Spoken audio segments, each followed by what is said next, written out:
The explosive decline of the landlord and property investor and rent control. We're going to talk about it all today. Stay tuned.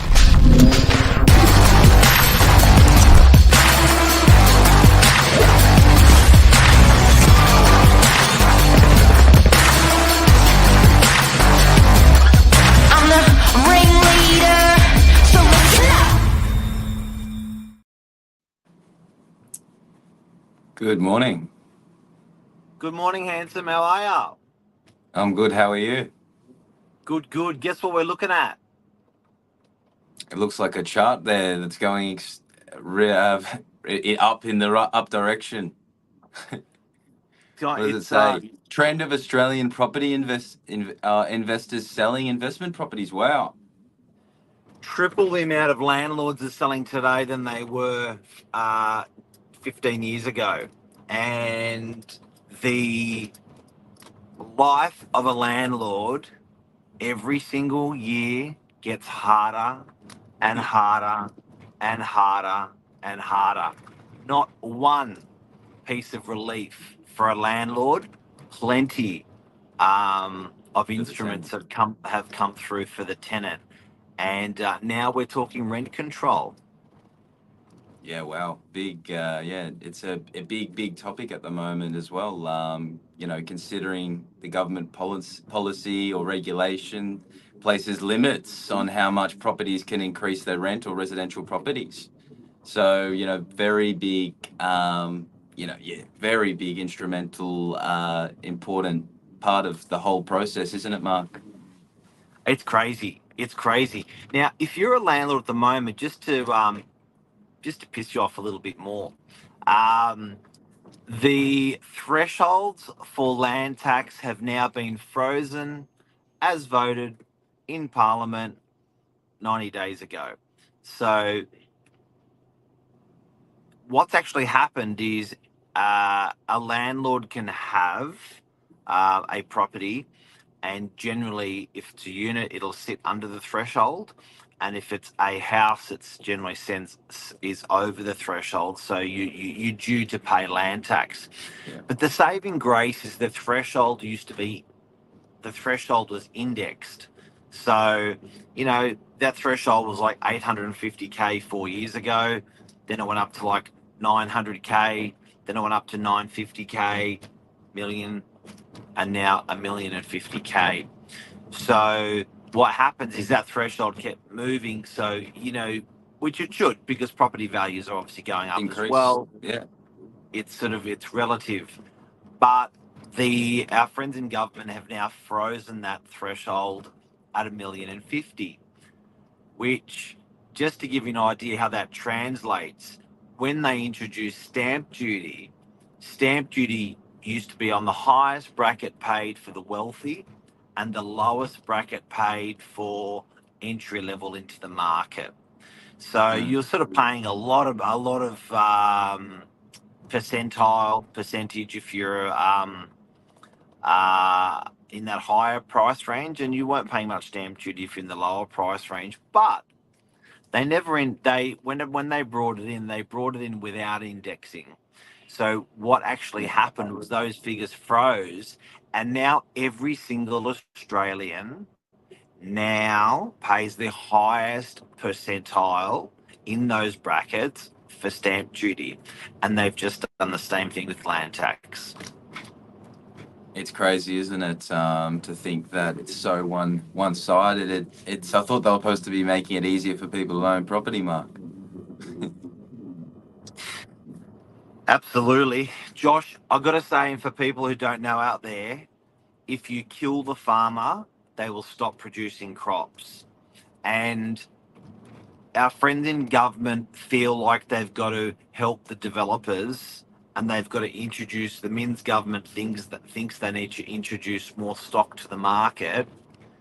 Whereas if they're not going to induce property investors into our property market, they will kill the property investor category. They have successfully killed it in the last 20 years, when you look at the amount of stock that's left the market for investors, Exactly. and they're not regenerating that stock back into the market. So if I love to call the landlords farmers producing crops for us to eat, which is properties, and I think it's a clear example. If you look at how adverse, how these guys have been smashed, the government decided to charge a landlord. Well, they thought it'd be a good idea for landlords to pay 0.5% more in their interest rate above an owner-occupied rate. So they penalise the landlord with interest rates. They penalise the government decided to tell landlords that their rent can only go up once a year. If you look at studies across the world, when you paralyse the investor market, it actually has an adverse effect for homelessness and stuff like that. Definitely, yeah. No, it's quite a big topic, and you sort of you don't really see much balance there in the current climate for the landlord. It seems as though just that vice continues to tighten its grip. Yeah, which is just something you don't want to see. I think you'd probably want your mum and dad and your investors in a local sense, as opposed to these developers getting these opportunities. You'd rather see it split amongst the community of people that are working hard and have bothered to skip out on that trip on a couple of years and place that deposit on that extra property. Oh yeah, look, absolutely. And what happened was, just to see if there's any comments in there. What happened was we took a bunch of landlords' cash away from them, and we called it super. So it ended up going into the equities market, so stock market and things like that. So when the government introduced super in 1992, they said, "Look, it's only 3%." That's now 11. Yeah, So basically, and I believe, what happened yeah. was, you believe? What do you Yeah, I believe? believe. Yeah, no, I believe something to do with, say, super. We account for 0.4 of the population in the world, but we're, I think, either second or third in regards to, that savings pool, which they're referring to as super. We're top of the world per capita.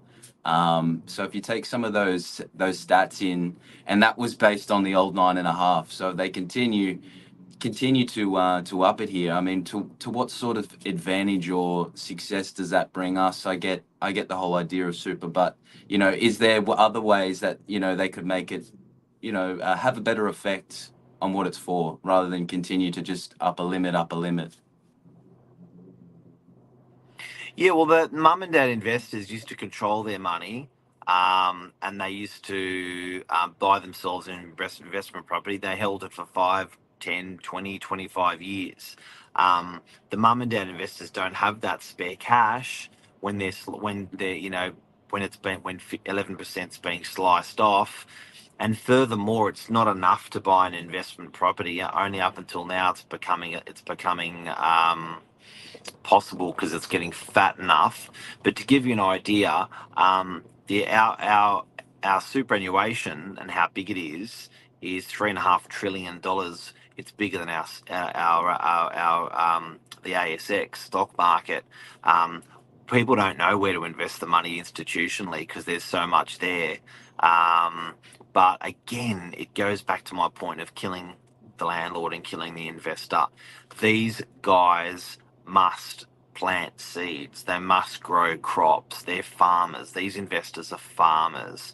And if they're not planting, if it's going to be harder for the farmer and harder for the farmer every single year, and another thing happens where they can't do this, and another law comes in when they can't do that, and another thing comes in, they're just going to go, you know what, I don't want to be in the market. And just the plain talk of negative gearing being removed is enough to turn people off. So the problem is, politically, whoever comes in pro landlord,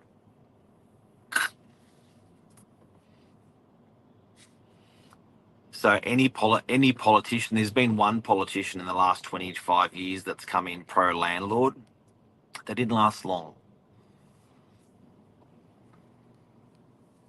Yeah. No, it seems to be that be the kicking trend, doesn't it? Yep. And then now, and also rent control, guys. If you don't know what that is, I'll give you. I looked it up to see if I could get a really good summary of it, and actually I did. And this is what it sounds like. So you can only put the rent up when the tenant leaves.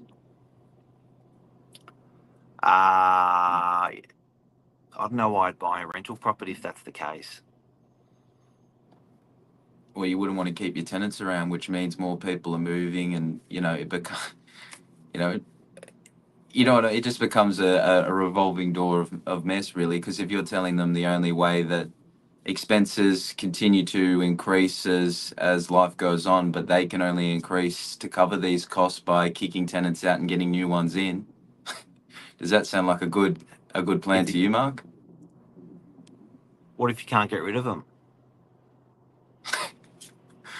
Well, that's what I'm saying. You're sort of stuck, or if you can, you know what I mean. You're not really serving the true purpose.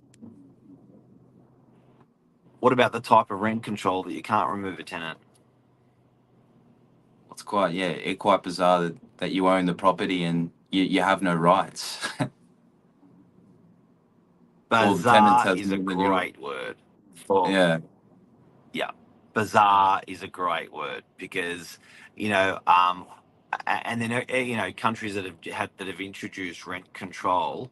There's a great article. You'll see a lady wearing pink on my Instagram, talking about, I think it was the Argentinian market when they introduced rent control. Then they got rid of rent control and the effects that it had. It was so rent control was just an awful thing. But I do have to say, I was sitting doing a talk a couple of months ago, and I think I counted 17 blows to the landlord in the last 15 years, where there were political changes made against landlords.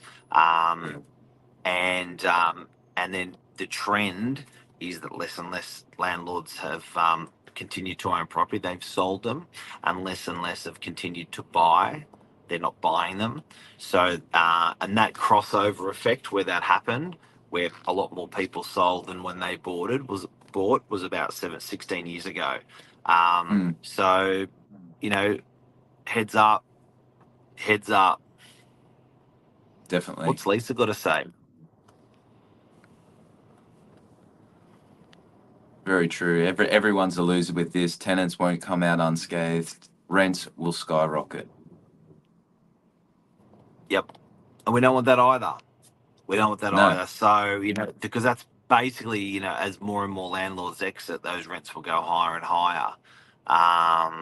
So, yeah, it's a big long list. But anyway, that's landlords. That's the rental market. That's the potential talk of getting rid of negative gearing or something like rent control. Not good.